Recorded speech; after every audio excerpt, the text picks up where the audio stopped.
Yurak klapanlarini almashtirish kerak deb aytishdimi? Biz uni saqlab qolamiz. Assalomu alaykum barchaga. Men oliy toifali yurak jarrohi tibbiyot fanlari nomzodi Ilhomov Oybek Erkinovichman.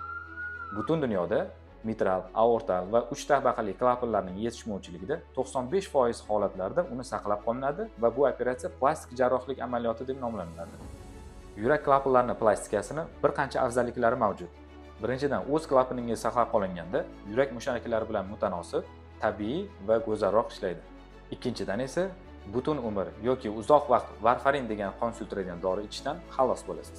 Uchinchidan esa tabiiy klapaningizga operatsiyadan keyingi uzoq davrlarda infeksiya tushish xavfi juda kam. To'rtinchidan esa sizning saqlab qolingan klapaningiz bir umr xizmat qiladi va siz nogiron hisoblanmaysiz. Agar sizning yurak klapanlaringiz surunkali yurak revmatik kasalligi bilan chalingan bo'lsa, o'tkir infeksion endokardit va yurak klapanlarini surunkali kasalliklari oqibatida kalsinoz belgilari bo'ladigan bo'lsa, bunday holatlarda faqatgina yurak klapanlarini olib tashlab, o'rniga sun'iy klapanlar qo'yilishi shart bo'ladi. Agarda sizda yurak jarrohligi bo'yicha ma'lumotlar kerak bo'lsa, qo'rqmasdan bizga murojaat qilishingiz mumkin.